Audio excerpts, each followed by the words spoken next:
vont pas savoir si $10, ce sera $10 ou $1000. Alors, à partir de ce moment, nous devons réfléchir, nous devons raisonner. Donnez-moi un petit instant, je vais noter quelque chose.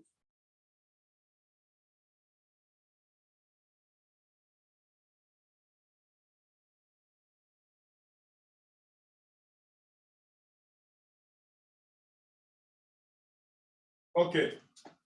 Nous devons raisonner pour être prêts. Nous devons réfléchir pour être prêts. Alors, si c'est 33 millions par an et que l'on s'en sert à des fins individuelles, est-ce qu'on est quand même d'accord dans cette réunion que nos pays ne vont pas changer? Si on nous donne 35 millions chacun et que chacun utilise ça pour résoudre ses problèmes, pour réaliser ses projets, est-ce qu'on est d'accord que nos pays ne vont pas changer, qu'on ne va rien influencer, rien impacter dans nos pays? Est-ce qu'on est au moins d'accord là-dessus? On est d'accord. Je suis d'accord. Exact. Maintenant, imaginons que ce soit plutôt $10, que ce soit plutôt $10 par jour, d'accord? Et qu'au Burkina Faso, Bernard réussisse à rassembler autour de lui 1000 personnes, 1000 Tibiciens. Il rassemble 1000 Tibiciens sur l'année 2023. Il réussit à rassembler 1000 Tibiciens. Chaque fois que les 1000 reçoivent $10, chacun met $1, un seul, pas plus, dans la cagnotte nationale en USDT. Ça veut dire que tous les jours au Burkina Faso, il y aura $1000. Tous les jours, il y aura $1000. Donc, il y aura 7 millions. Il y aura 7 millions tous les jours. Au bout d'un mois, au bout d'une semaine, autant pour moi, il y aura $7000. Si vous multipliez ça par 700, ça vous donne 28 000. Hein? Allez. Non, on ne va pas prendre 700 hein, parce que ce n'est pas évident qu'on puisse vendre ça à 700. Je ne connais pas votre situation. Mais 650, ce serait mieux comme ça. OK, pour moi, c'est un détail, ça. Si on prend $7000 multiplié par 600 même, par 600, ça fait 4 200 tous les mois. Si on multiplie ça par 12, ça nous fait 50 millions. Attention, non, on a fait un mauvais calcul. $7000, c'est par semaine. Par semaine, voilà, par semaine. $7000, c'est par semaine. Donc, les 4 200, c'est par mois. Et c'est par semaine. On multiplie par 4 déjà pour avoir par mois. Ça nous fait 16 800. Good. Multiplié par 12. Par donc, 12. Ça fait par 12, ça fait 201 600. Voilà. Alors, on est parti de $1 par personne. Donc, on reçoit, vous avez dit que si on reçoit 2 millions par an, c'est petit. Si on reçoit $10 par jour, c'est petit, d'accord? Quand on fait le ratio. Je vous dis, d'accord, c'est petit. Mais imaginez comment, en changeant de paradigme, on peut faire de grandes choses avec un seul dollar. Si on est 1000, on a 200 millions par an. Maintenant, dites-moi, si vous réalisez à 1000 un projet ou des projets, si vous réalisez à 1000 des projets avec 200 millions, et si vous réalisez seul un projet avec 33 millions, vous gagnerez plus d'argent dans lequel des projets? Lorsque vous êtes 1000, bien sûr, à réaliser le projet. Si vous êtes 1000 à réaliser un projet, rappelez-vous que pour réaliser le projet de 1000, vous n'avez dû mettre qu'un seul dollar à jour. donc 365 dollars l'an. Ce n'est que 365 dollars pour un an, donc quasiment rien. 365 dollars pour un an. Mais parce que vous êtes 1000, vous avez atteint 200 millions.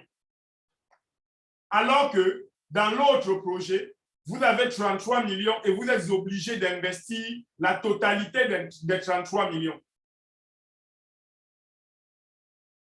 Pour un rendement où il n'y aura pas de comparaison. Pourquoi il n'y aura pas de comparaison? Je vous explique et puis ensuite on passe aux questions ou aux commentaires.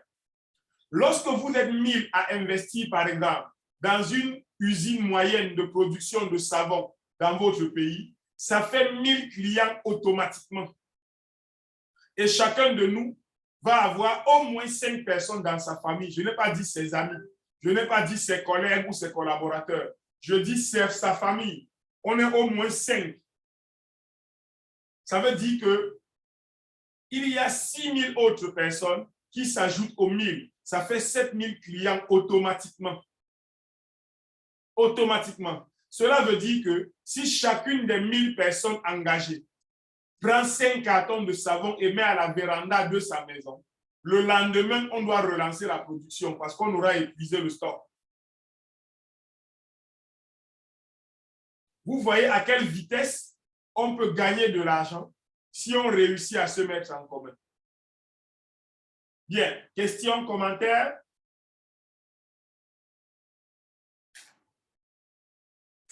Merci. Bonjour, leader. Bonjour, je ne sais pas qui a la parole. C'est M. Bogui. En fait, je vous suis un peu. Ah, ok. C'est le mari de... Il est aussi tibicien. Hein? C'est le voisin de lit de Mme Bogui. Exactement.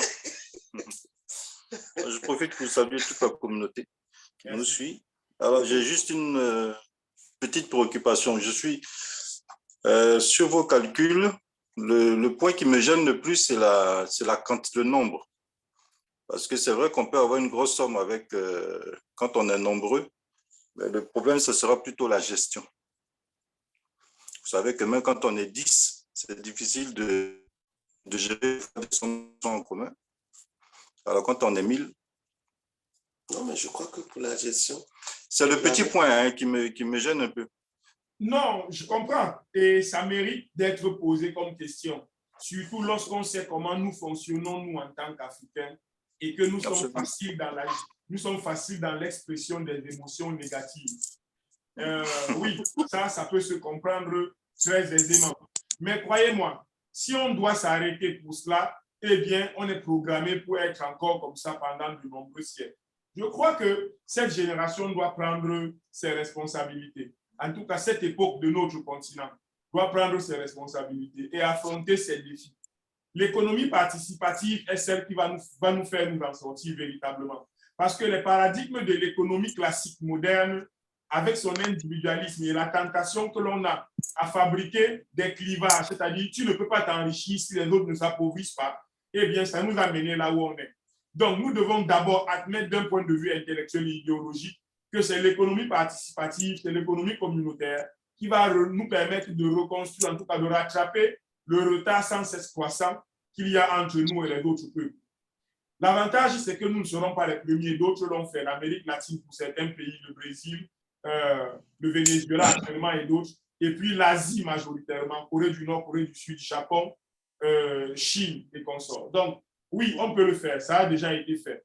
2, comment est-ce qu'on peut gérer pour qu'on ne reste pas dans une déclaration d'intention? Comment est-ce que ça peut se faire? De façon opérationnelle, les 1000 personnes se mettent en association. Je l'ai proposé ici. On peut faire une fédération, on peut faire une fédération nationale qui rassemble les villes de Côte d'Ivoire, du Bénin, du Cameroun ou du Togo. Et au-dessus des fédérations nationales, on fait une confédération africaine. La confédération africaine, commençons par là, est constituée dans son bureau d'un coordonnateur de la confédération, d'un secrétaire africain, d'un trésorier africain et d'un chargé de la communication africain. Une fois que cela est fait au niveau national, on met un secrétaire de la Fédération nationale, un trésorier national, un chargé de la communication nationale et peut-être un commissaire du compte national. Le rôle du secrétaire, c'est de coordonner les activités de la Fédération nationale. Le trésorier, c'est lui qui tient le portefeuille dans lequel c'est fait. Et on sait que tout ça doit passer par une légalisation des autorités nationales de chaque pays. Ça peut même être un protocole notarié. Ça, ce n'est pas un problème. Donc, le secrétaire national, c'est lui qui reçoit les USDT tous les jours ou toutes les semaines ou tous les mois en fonction de la façon dont chacun veut cotiser. Donc, une fois que c'est fait, il transmet simplement au niveau africain les chiffres. Il ne transfère pas l'argent, il transfère les chiffres. Le trésorier africain a simplement l'état des cotisations de chaque pays sans avoir le portefeuille. Le portefeuille reste dans chaque pays.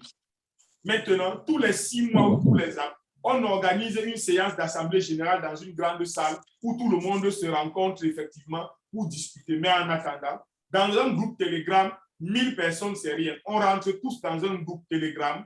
Et donc, dans ce groupe Telegram-là, l'avantage étant que, comme chacun a Tibis, ça veut dire que chacun a un téléphone Android. Donc, être dans un groupe Telegram ne coûte plus rien. On rentre dans un groupe Telegram et dans ce groupe-là, on réfléchit au niveau africain des projets que l'on peut faire avec les présidents et les secrétaires, avec les secrétaires et les trésoriers dans les bureaux des fédérations. On réfléchit au projet. On dit par exemple, lançons l'agriculture ou l'élevage ou l'industrie. On discute de ça, peut prendre 2 semaines, 1 mois ou 2 même, ce n'est pas un problème. Mais une fois qu'on est d'accord sur l'idée et le projet, on en discute au niveau national, on décide de la zone la plus propice dans chaque pays pour réaliser ça. Et quand on est d'accord, on lance le projet. Quand on se retrouve maintenant tous les semestres, c'est pour faire le point financier de l'évolution de cette affaire-là. On fait le point financier. Chaque projet peut avoir, donc dans la zone où le projet est fait, les gens qui pilotent le projet et qui rendent compte. Monsieur Lonchi, ferme le micro, s'il te plaît. J'ai commencé la rédaction d'un protocole de gestion des entités fédératives et de la confédération, de la gestion des projets. Mais ça, pour moi, c'est une réflexion qui est facile à faire. Je pense simplement que si on est d'accord sur les idées, on peut donc créer des commissions, commission de loi commission des lois et règlements, qui va travailler à la réglementation du projet, de l'idée, si on veut la mettre en place. Commission des projets. Elle réfléchit à certains projets. On prend des leaders, 1 par pays ou 2, on se met au travail pour réfléchir aux différents projets qu'on peut réaliser à l'échelle de l'Afrique, de nos pays respectifs. Et donc, on les classe par ordre de priorité et on essaye de les mettre en œuvre. Donc, voilà comme ça, ramasser des idées qui j'espère, commencent à répondre à ta question et qui montrent très bien que si on n'y a pas encore entièrement répondu, il y a cependant des pistes qui pourraient nous permettre ensemble d'agréger les intelligences et de trouver les réponses aux questions que l'on se pose. Monsieur Bougui. Oui, merci, leader, j'ai bien compris. Mais j'avoue que moi, je serais parti dans l'autre sens, c'est-à-dire que j'aurais peut-être souhaité que les gens forment des petits groupes qui s'associent par rapport aux visions communes. Et puis de ces petits groupes-là qui seraient formés dans les différents pays, dans les différentes villes, qu'on arrive après à faire des associations un peu plus larges. Parce que si on part sur un grand nombre, j'ai peur que ça soit trop lourd à gérer. Alors qu'en partant avec des petites associations de départ, je pense qu'on pourrait peut-être arriver à mieux canaliser les groupes et arriver à mieux les organiser. Mais en fait, c'est une coopérative. Moi, j'ai peur du grand nombre. Quand il s'agit d'argent, j'ai vraiment peur du grand nombre. Parce que lorsqu'il s'agit de décider où doit partir l'argent, qui on doit privilégier, c'est très lourd. Ça peut arriver à bloquer les décaissements, à faire en sorte que ce soit une administration trop lourde. Alors que si on part sur des petits groupes de départ qui se sont déjà entendus sur un mode de gestion, ce serait plus facile de les fédérer ensemble et puis après peut-être aller à des niveaux nationaux, internationaux. Oui, c'est mon point de vue. Ça s'entend. Personnellement, je trouve... Oui. Ok, moi, d'accord, Moi, allez-y. Moi, J'entends très bien ce que M. Bogi dit, et cela brille par une certaine pertinence. Surtout, je partage surtout sa méfiance des réflexes, des réflexes de repli. Absolument. Des réflexes de repli. Il ne faut pas... si on est 20, c'est moins probable que si on est 1000. C'est clair que si on est 40, c'est un peu moins probable que si on est 500 ou 1000. Donc, oui, ça tient la route. Après, comme je l'ai dit, si vous avez écouté la vidéo, je vous ai partagé ma pensée crue comme elle était. Voilà. Elle m'est venue à l'esprit et je me suis dit, je la soumets aux intelligences diverses qui sont là, parce qu'il y a toujours plus d'idées dans deux têtes que dans une. Donc, je la soumets. Moi, je veux parler. Si quelqu'un veut parler, qu'il lève la main. Je sais même pas. Oui. Ok, moi, je suis en circulation, donc je ne peux pas manipuler mon téléphone là. Pour cela, je n'ai pas pu lever la main. Ok, vas-y. Voilà, donc c'est par rapport à votre intervention. Moi, je suis en tout cas pour ce que vous avez dit. Chez moi, je parle toujours de ce qu'on appelle de la loi du nombre.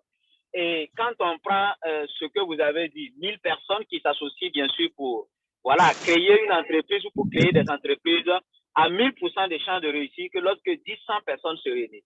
Maintenant, le scénario pour moi est très simple. C'est comme ce que vous avez dit, c'est une question d'organisation. On crée ce qu'on appelle l'actionnariat et on délègue quelqu'un bien sûr pour diriger l'entreprise. Ou certainement chaque semaine, si vous voulez, ou chaque mois, il y aura toujours des bilans et en ce moment, vous allez voir que facilement, vous allez avancer. Ça, c'est numéro 1. Numéro 2, lorsque vous êtes 1000 personnes à créer une entreprise, laissez-moi vous dire que vous avez potentiellement déjà 1000 consommateurs de cette entreprise. Et imaginez 1000 consommateurs, si chaque personne décide d'apporter rien que 10 personnes, 10 autres consommateurs, ça fait 10 000 consommateurs plus 1000 consommateurs, ça fait déjà 11 000 consommateurs. Et imaginez les 10 consommateurs que chacun de nous a apportés. Si ces consommateurs sont bien sûr satisfaits, imaginez la manne, c'est-à-dire la communauté bien sûr qu'on va créer autour de cette, comment on appelle ça, de ces entreprises. En un temps record, vous aurez 100 000 consommateurs et votre entreprise va bien se porter. Mais imaginez si vous êtes 10 à créer une entreprise, laissez-moi vous dire que vous allez baver pour avoir la clientèle.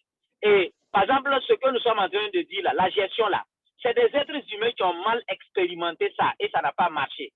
Et nous, cette génération-là, on peut changer cette manière, bien sûr, de gérer les entreprises. On peut changer cette manière de se mettre ensemble et de travailler, bien sûr, pour nous, notre propre bonheur, le bonheur de nos enfants et le bonheur des générations futures. Voilà ce que moi j'avais à dire. Je vous remercie.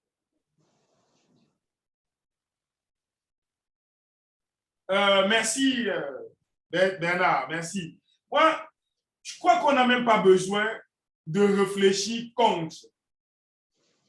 Il faudrait que nous ayons la faiblesse ou alors la capacité de réfléchir pour. Ne réfléchissons pas contre.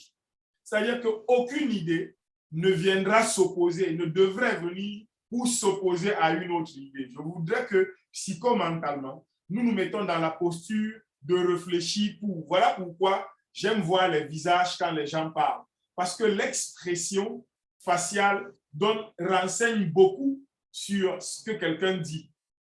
Je vais commencer à fermer mon micro. Comme ça, nous tous, nous allons faire ma vidéo. Nous allons tous fonctionner en mode sous-marin. Comme ça, personne ne voit personne. Peut-être que c'est mieux. D'accord? Comme ça, même Maman Dogmo qui a ouvert sa vidéo, elle est en coin. Tout le monde est caché. Maître Billy, moi j'ai fermé pour moi parce que je suis en circulation, vous n'allez pas me voir. Mais tout de suite, dès que j'arrive, je vais ouvrir. Ok, bien. Voilà, monsieur et madame Bogi. Voilà. Ça fait bien de voir les Africains qui pensent. Hein. Très souvent, nos images sont liées à la guerre, à la famine, sont liées aux choses compliquées.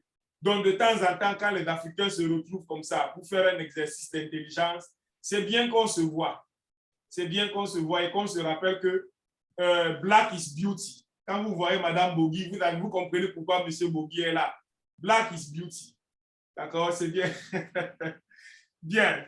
Voilà Clarisse. Enfin, vous voyez? Voilà. Très bien.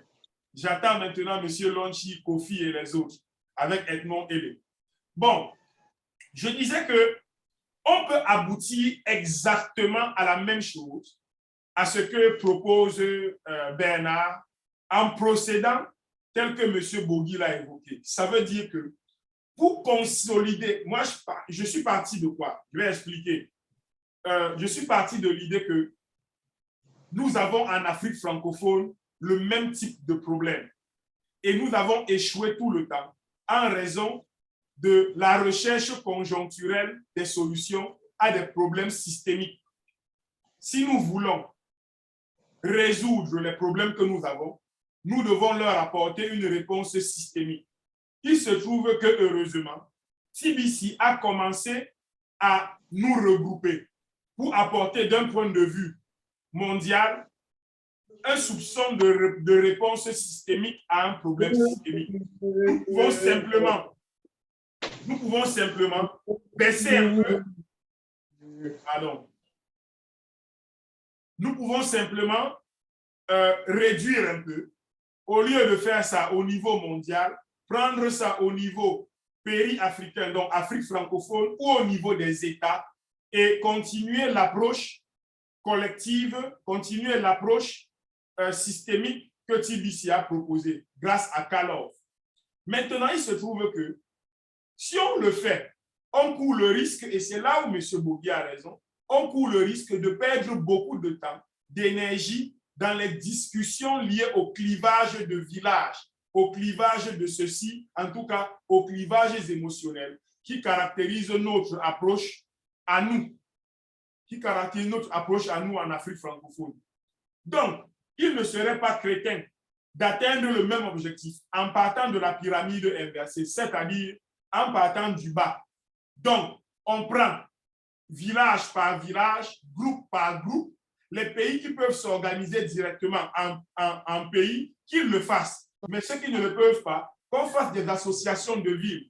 À Abengourou, on fait une association. À San Pedro, une association. À Guiglo, une association. À Abidjan, à Gagnoa, on fait des associations. Si on réussit à faire des associations de 100, 40, 200, 80, ci et là, eh bien, les associations peuvent même dire, bon, je ne sais pas si San Pedro est proche de Gagnoa. On dit, mais pourquoi on ne rassemble pas directement San Pedro et Gagnoa? Pourquoi on ne rapproche pas directement Abengourou et Korogo? Pourquoi on ne rapproche pas Douala et Yaoundé? Pourquoi on ne rapproche pas Boya et Limbe? Pourquoi on ne rapproche pas Ouagadougou et telle autre ville? On peut rassembler ça et réussir à avancer. Peut-être que ça prendra plus de temps, mais ça va apporter un peu plus de sérénité et de compréhension de ce qu'on veut faire. Parce que si on est 1000 d'un coup, l'information peut ne pas être suffisamment diluée pour arriver à chacun. Alors que si on commence par 80 et 100 ou 200, on est sûr de pouvoir se rassembler dans la cour du quartier, dans un foyer, dans une association au quartier, et de faire en sorte que tout le monde, des plus connectés, au moins régulièrement connectés, que tout le monde soit au même niveau d'information et que nous puissions avancer. Oui, pourquoi pas? Moi, vous savez, tant qu'une idée participe à faire avancer, moi, je la partage. Donc, il me semble que c'est une approche qui brille aussi par une intelligence sociale, intelligence émotionnelle, parce qu'elle intègre non pas seulement la rationalité de la réflexion, mais l'émotionnalité de sa mise en œuvre. Donc, oui, pourquoi pas? Merci, M. Bourgui. C'est bien d'être là.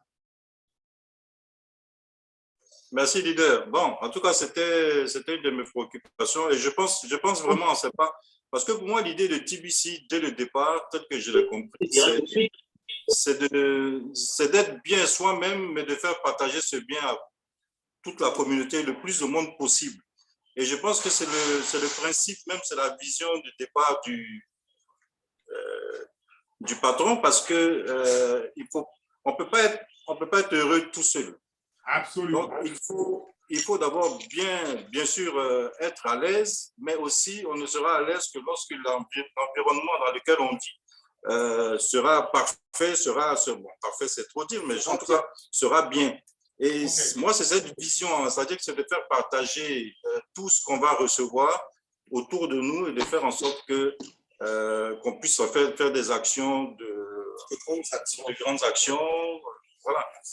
Pour moi, c'est ça l'objectif d'abord. Et il faut donc se mettre ensemble, mais il ne faut pas se mettre ensemble n'importe comment. Je veux dire que c'est des gens déjà qui s'associent, qui ont la même vision. Donc, c'est plus facile de gérer, comme vous avez dit. Il y a des groupes déjà qui existent, et puis ce sont ces groupes-là qu'on va fédérer. Ça allège, c'est vrai que ça prend plus de temps, mais on avance plus sûrement. Voilà, moi, c'est mon point de vue. Après, c'est chacun qui voit. Voilà. Non, c'est un excellent point de vue. Et c'est ce que nous voudrions avoir dans ces réunions le plus souvent, de la masturbation intellectuelle comme ça, parce que c'est de ce choc que j'ai la c'est très important. Parce qu'on fait beaucoup de masturbation, souvent pas les bonnes. Donc, quand on est ici comme ça, c'est la bonne. Et voilà, c'est intéressant. Et puis, vous voyez, dans l'idée, j'ai dit de n'utiliser qu'un seul dollar, histoire de laisser 9 dollars pour résoudre les contraintes du quotidien. Donc, voilà. Bernard, oui, tu as la parole, Bernard. OK, donc toujours dans la même lancée, voilà, d'innovation, d'idées, de voir comment ça se passe. Voilà une autre idée que moi je pense que ça sera quand même voilà, génial. L'idée de partir à partir de 1 dollar. On pourrait bien sûr, puisqu'il faut que chacun de nous accepte le sacrifice et laisse son ego à côté. Donc on pourrait dire que parmi les 1000 personnes, quels sont ceux qui ont des projets porteurs? Et ensemble, on examine les projets de ceux qui ont des projets porteurs. Et maintenant, on regarde comment, voilà, avec les 200 millions et quelques là, comment on peut financer ces projets. Et en ce moment, dans chaque projet, chacun de nous est considéré automatiquement comme actionnaire. Donc, on se partage bien sûr, voilà, les parts. Et maintenant, chacun de nous se bat, contribue à sa manière pour que, voilà, ces entreprises-là, voilà, puissent évoluer. Et là, vous allez voir que certainement, on pourra bien sûr se développer et développer notre société. Parce que, comme le leader l'a si bien dit, si les 1000 se mettent ensemble pour créer peut-être une seule entreprise et déléguer une seule personne, ça peut créer peut-être des jaloux, des coca-cola, 40 sociétés. Que chacun envoie son projet. Voilà, son projet porteur et on finance le projet et nous sommes actionnaires, voilà, dedans. Là même, ça va permettre à beaucoup de personnes d'être actionnaires partout. Je vous remercie. OK. On va, sur la question des projets, je crois que, une fois encore, toutes les idées sont porteuses de quelque chose de fantastique. C'est en cela que c'est intéressant. Il reste que, dans un premier temps, si chacun doit envoyer un projet, ça a l'avantage de la démocratie. C'est-à-dire que ouais, chacun peut envoyer le projet qu'il veut, mais in fine, qui va décider du projet? Qui va décider de quel projet financer? Oui. Est-ce que les gens ne vont pas commencer à estimer que on a financé un peu plus des projets des gens du Nord et pas ceux du Sud, un peu plus ceux de l'Ouest et pas ceux de l'Est? Nous savons comment nous procédons. Voilà pourquoi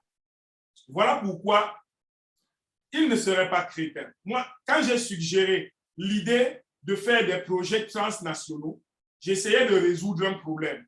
Peut-être n'ai-je pas identifié le problème le plus important, mais il faut que, pour que vous compreniez, j'essayais de résoudre un problème. C'est que j'ai réfléchi sur un postulat idéologique et non pas seulement économique. Idéologiquement, on sait que il va de la Côte d'Ivoire comme du Cameroun.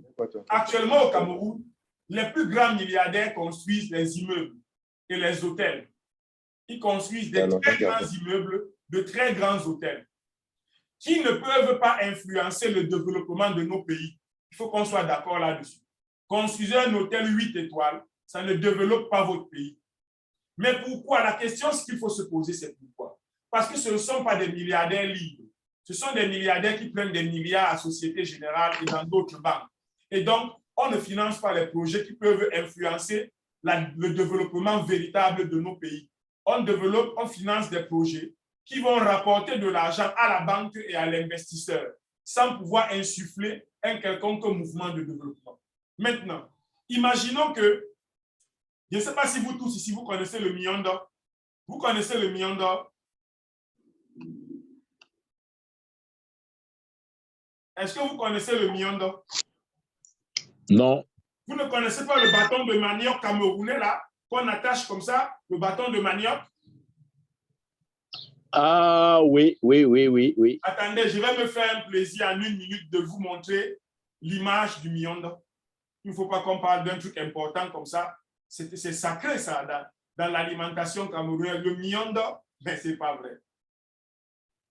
C'est ça qu'on fait au mariage, c'est ça qu'on fait au deuil, c'est ça qu'on fait au baptême. C'est ça qu'on fait partout. C'est le miondo, les gars. Bon, c'est vrai. Attendez, je vais vous montrer. Tu peux faire une goutte de peste quand même.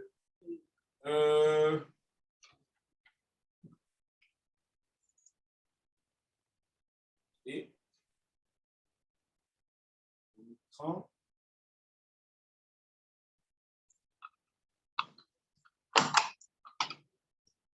Mon écran plante, je sais pas pourquoi. Bon, malheureusement.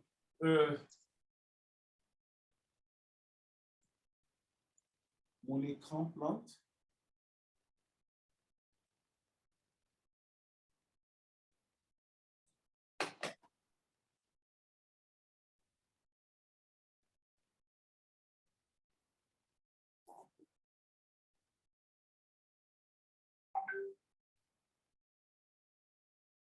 Donnez-moi quelques secondes. Il y a...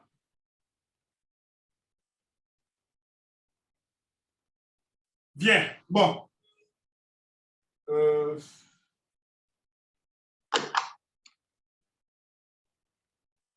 temps que ça revienne. On continue. Je disais que, imaginons que nous décidions de produire du pâté de bœuf, par exemple. Si nous le faisons à l'échelle d'un pays, on peut subir le courroux des gens qui ne veulent pas qu'on se développe et qu'on s'autonomise. Or, si c'est lancé à l'échelle de 10 pays au même moment, ça devient compliqué d'arrêter ce type de projet. Voilà pourquoi moi, j'étais parti d'un postulat un peu plus grand dans la réalisation des projets. Et voilà pourquoi j'avais imaginé des coordinations nationales et africaines, c'est-à-dire des gens capables de réfléchir et de proposer,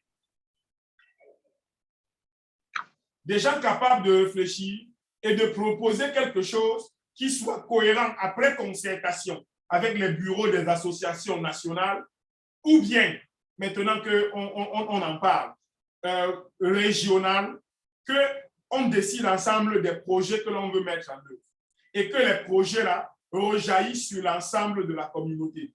Après, on peut réfléchir, on peut continuer de réfléchir, mais je veux dire, on ne peut pas décider ici. Il s'agit de créer des petits comités et de travailler pour proposer quelque chose, même si c'est au bureau des villages ou des régions, qu'un petit groupe, un petit noyau se mette en place, réfléchissent à la fois dans le mode d'organisation, réfléchissent à tous ces paramètres qu'on est en train d'évoquer et qu'on propose les conclusions des réflexions aux différents groupes, qu'on les adopte et qu'on avance. Mon ordinateur est en train de bugger, je ne sais pas pourquoi. Bien. Est-ce que quelqu'un d'autre veut contribuer? On n'est pas que 3. Oui, Monsieur Lonchi Martin. Merci de me passer la parole, Maître, pour cette réflexion commune et pour soigner cette maladie qui nous est en train de nous écraser, et la pauvreté, et d'abord la pauvreté d'esprit et la pauvreté de communion. Et une proposition est faite pour partir de la base. Je crois qu'en partant de la base, là, ce ne sera pas facile. Je pense qu'on a des grands cerveaux qui peuvent promettre de grands projets, et à partir de ce qui produit déjà, de ce produit-là, on peut facilement communier avec tout le monde. Donc, l'idée d'avoir un projet d'ensemble, je crois que c'est... Et à partir de cette... on pourra facilement et sensibiliser les autres couches et atteindre tout le monde. Je pense que c'est une très bonne Il y aura des perturbations parce que il y a une partie seulement de la centrale de recouvrement qui travaille. Et on va faire sûrement des rationnements de quartier en quartier parce que la centrale a besoin. Le reste maintenant. Voilà, il y a un problème d'électricité dans la ville de Douala au Cameroun. Et je crois que le leader Bakina Mathieu est en train de travailler à nous ramener l'électricité. Merci à lui. Merci, leader Lonchi, pour ta contribution. Ce que je voudrais dire à ce sujet, deux choses. La première, c'est que nous devons faire attention à la logique messianique. Parce que ce qui nous a conduit là où nous sommes, c'est la logique messianique. Celle qui conduit à dire qu'il y a des gens qui pensent et d'autres qui dépensent. Non. Il faudrait que tous ensemble, nous mettions nos cerveaux à contribution pour pouvoir atteindre les objectifs que l'on veut atteindre. Et ne pas nier à chacun la possibilité, de temps en temps, de produire une idée de génie. C'est dans nos cordes et nous devons tous exploiter cela. Ça, c'est d'un. Deux, il reste, tu as raison, que il ne manque pas d'intelligence, il ne manque pas de projet, ce n'est pas ça la question. La question, c'est comment faire pour, au moment de commencer, dans le choix que nous allons faire, éviter les problèmes éventuels qui peuvent arriver, c'est les anticiper.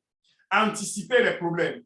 Si vous dites, OK, voici, on peut partir d'un niveau national ou africain, voici les problèmes éventuels et voici les solutions, eh bien, ça marche. Ne partons pas seulement sur la base des espoirs, mais évoquons les problèmes potentiels et les solutions éventuelles que nous y apporterons ou comment anticiper pour que ça n'arrive même pas. Ou alors, partons d'un postulat de base et puis avançons en anticipant aussi là-bas les problèmes qu'on peut avoir dans...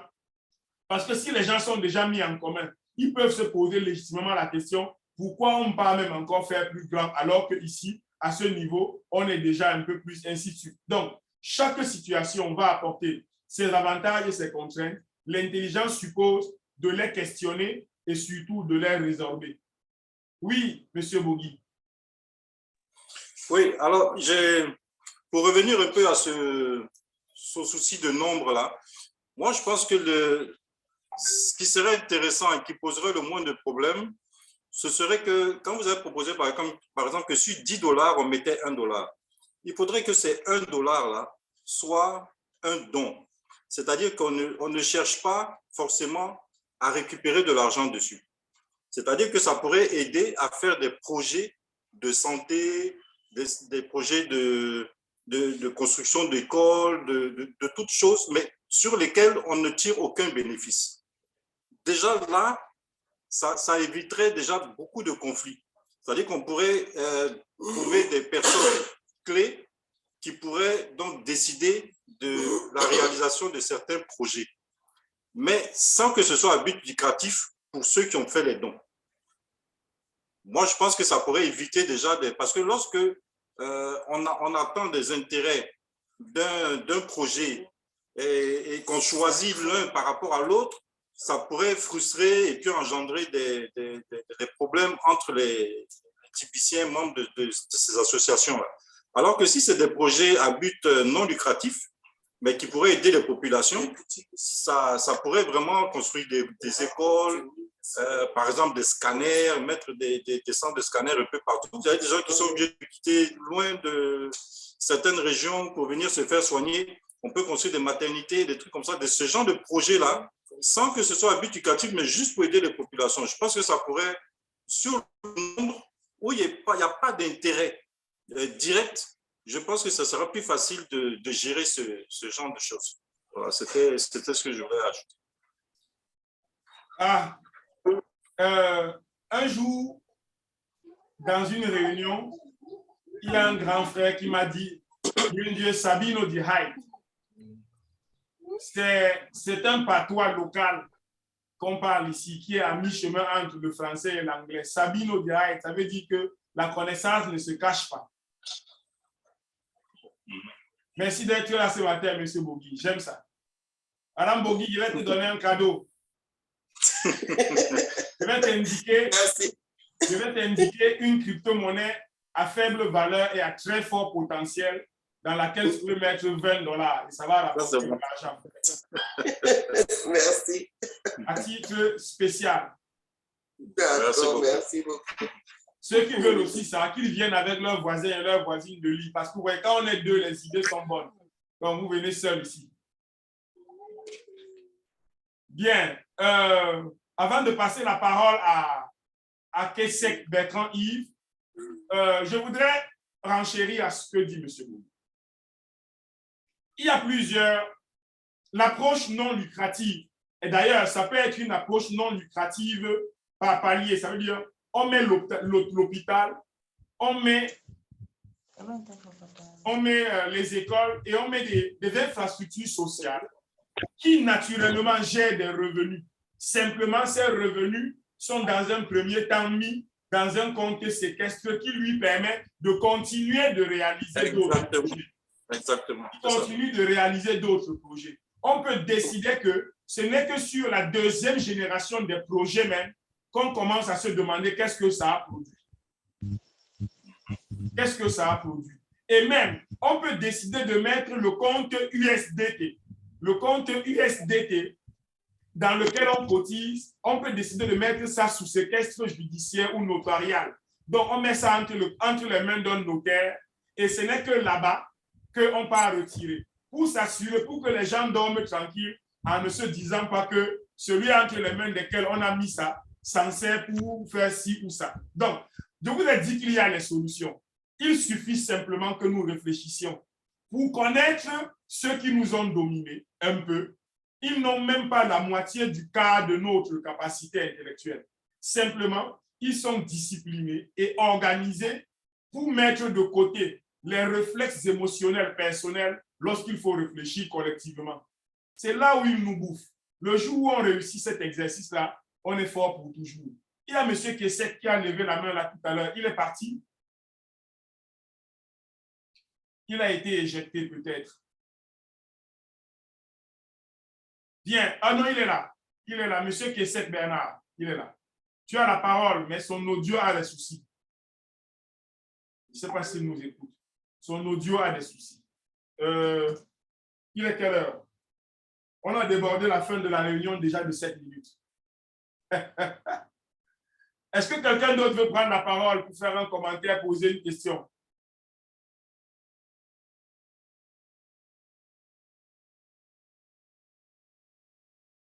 Quelqu'un d'autre veut-il prendre la parole? Bonjour, Papa Mathieu.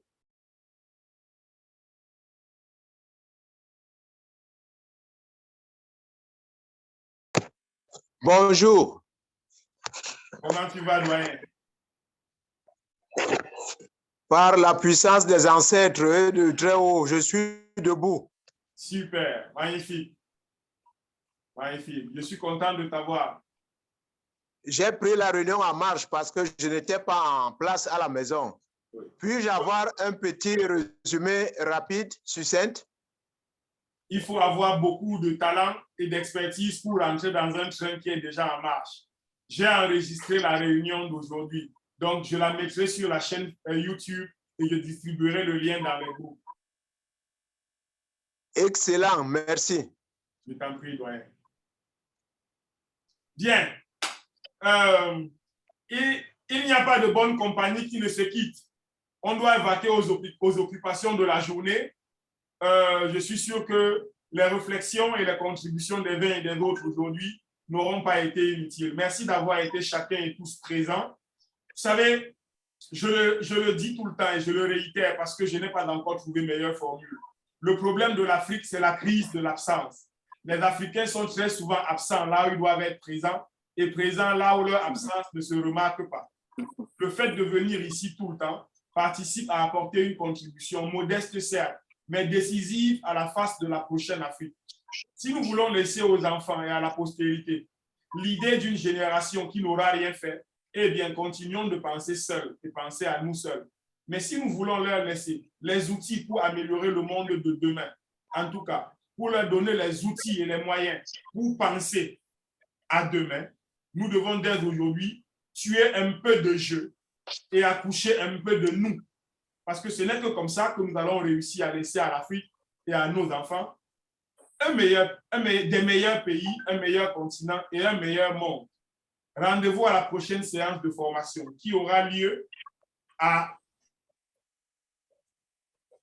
Excusez-moi.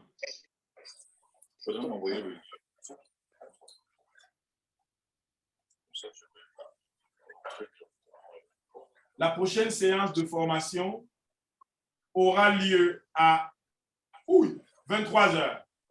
23h heure du Cameroun. 22h.